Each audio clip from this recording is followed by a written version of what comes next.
I encourage you to come in and join us for our last presenter of this session, Sara Duarte. She is from the next 150, and she's going to be talking about the effects of biochar rate on corn germination, development, and production in a vertisol. Oh man, the name of where this took place isn't on your title slide. I really wanted to try to pronounce it. Okay. Hello, everyone. It's a really pleasure to be here and to talk with you about biochar. As all of us know, that biochar, or producing without fertilizer and also water, is really difficult. It's like a big challenge. And currently we are facing a scarcity of water and also the increasing prices of fertilizers. That's why general biochar systems strongly believe that it's really possible to use biochar and to reduce the water necessity and also to reduce the fertilizer necessity. This work is also in conjunction with Latin American Institute of Biochar and the Next 150. There are 3 companies from Mexico.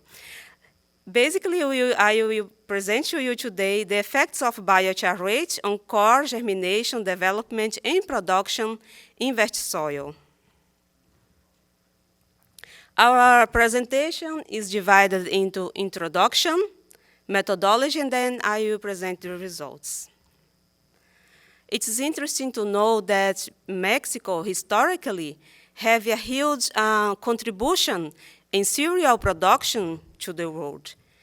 And then when we compare, for example, the historical production until 2016, we can see that Mexico had more than 100% in contribution for cereal production and also cereal yield. And 80% more than the average mundial in land use for cereal. But in the last 80 years, we are facing a big problem in Mexico. For example, we are facing a reduction in 22% in cereal production, in 10% of land use for cereal, and also cereal yield is the same average.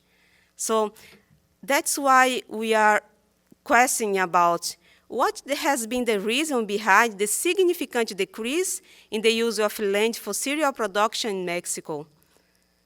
And of course, we are worried about the situation because agriculture is essential for promoting, for feed our necessities.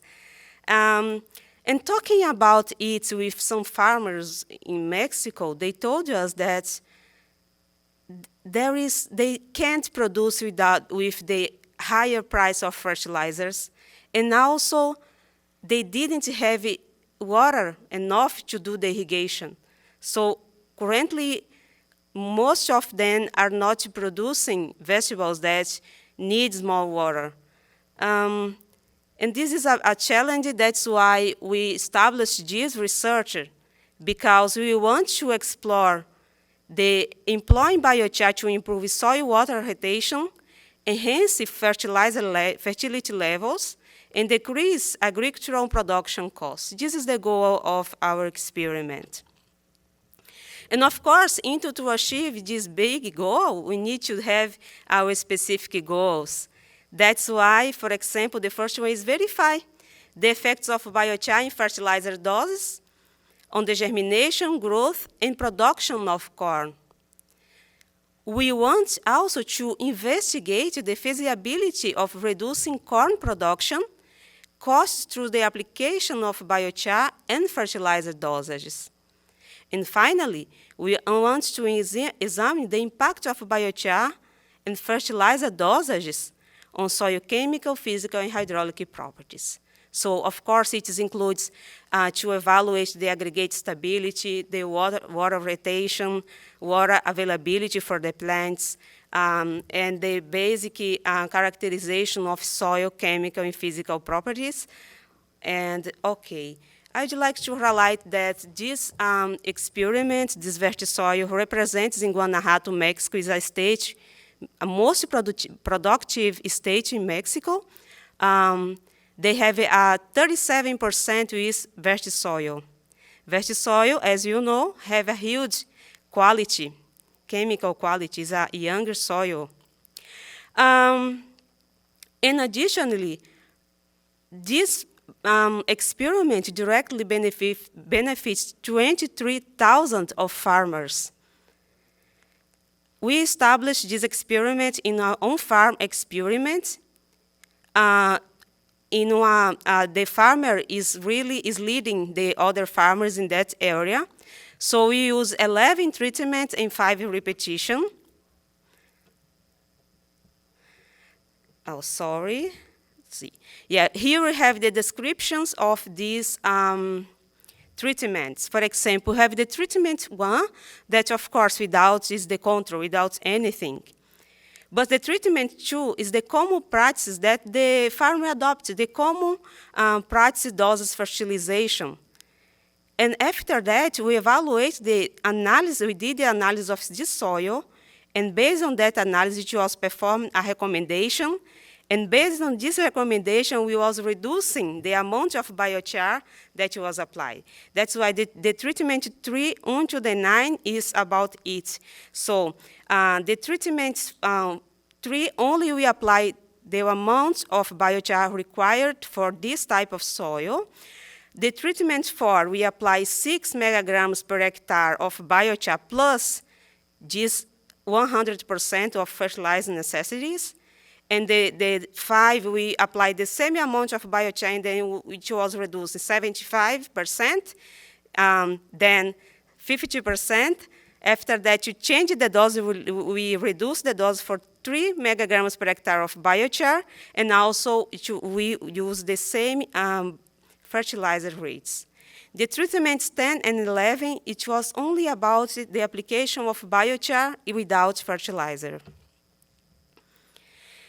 It was performed 2 irrigations in that area. The first one was 20 days before we planting. We use the methodology that the farmer did.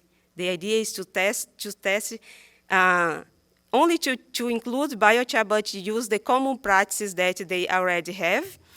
And after that, after the planting, 2 days after, we also did the irrigation.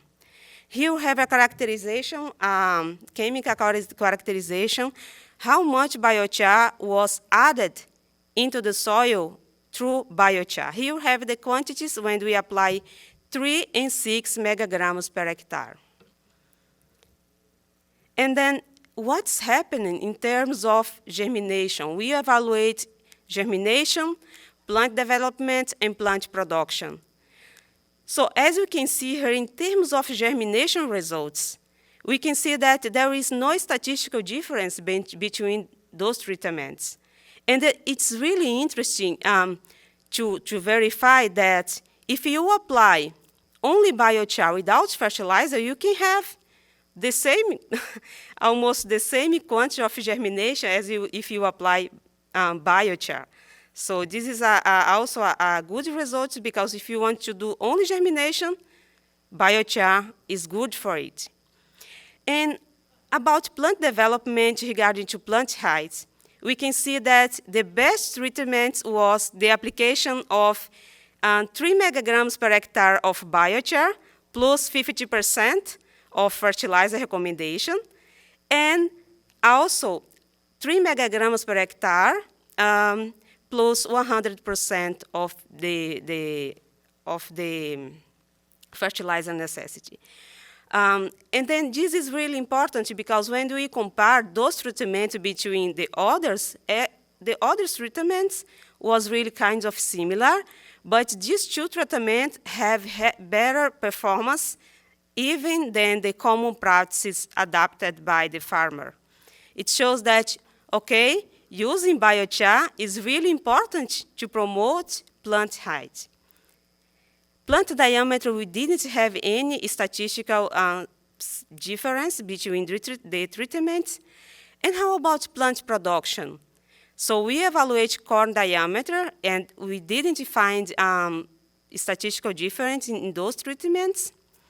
But when we're looking for production per hectare, grain production, we have difference. And then we can see here, for example, that if you apply, okay, I want to apply only biochar, 3 or 6 megagrams per hectare, it's really important to verify that your production will be reduced compared to the common practice adopted by the farmer. So, of course, to produce biochar is good, is essential, but alone we need to do more.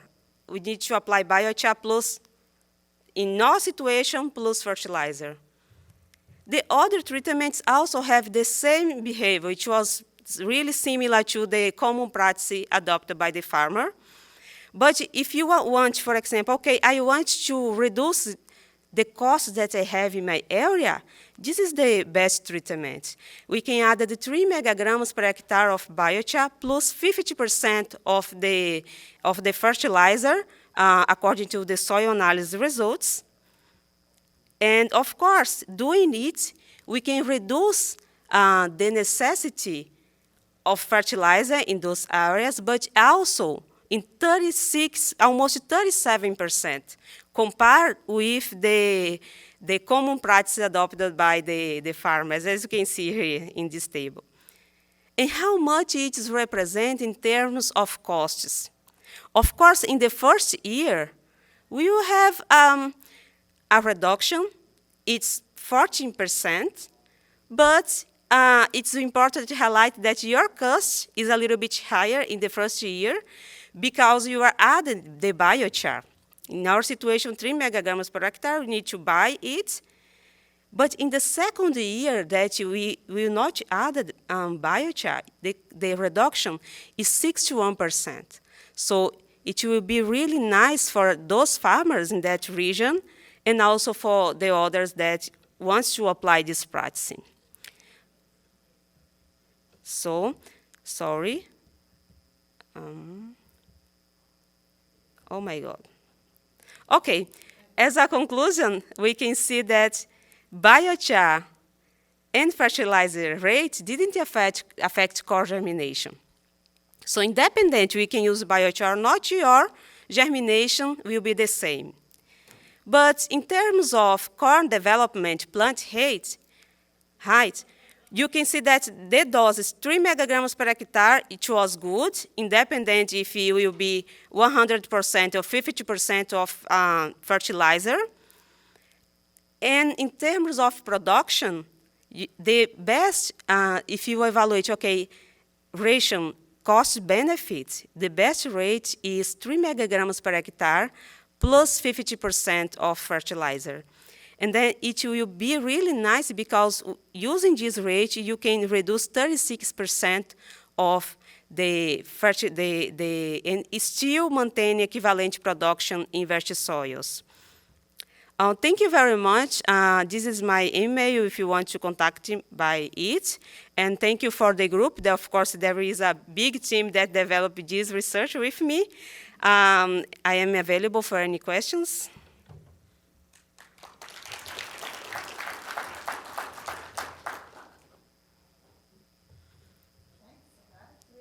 Questions for Sara?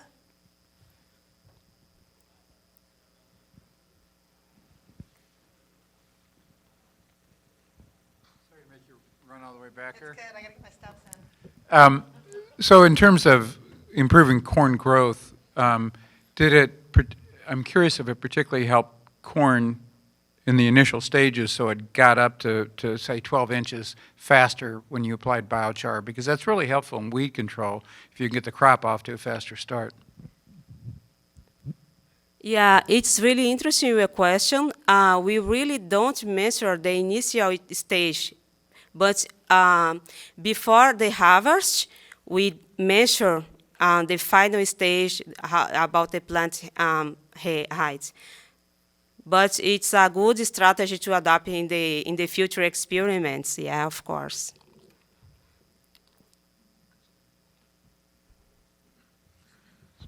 So a couple of questions. So when you applied the biochar, did you till it in?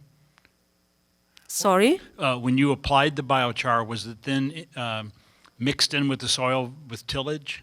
It's a good question too. Normally in that region, they must put 30%, left 30% of the residues, corn residues, into the soil. We incorporate biochar from 0 to 20 centimeters of depth. And then we incorporate it, and after that we do our planting. Okay. I missed this, I think, but now was this irrigated or dry land? Our irrigation was performed 20 days before and 2 days after this, the planting. Okay. Okay, good, thanks. You're welcome. How long could you expect the reduced costs, like the 61% saving in the second year? How many years going forward before you'd have to apply the biochar again? Thank you for your question. This is the next steps of our experiment. We want to continue. For example, you get the best results, 30% or 3 megagrams per hectare plus 50% of the fertilizer recommendation. The idea is, using this treatment, we expect that in the second year, we will reduce 61%, but of course, we need to verify it, because the costs of fertilizer during the time will become higher, but also, biochar also will change the soil quality, and then it is possible that this number could change during the years. The idea is to continue it during this trial, Other questions? Okay, if not, let's thank Sara and get to lunch. Thank you. Biochar.org appreciates the support of our sponsors, exhibitors, presenters, and attendees. We look forward to seeing you at our next conference in September 2025.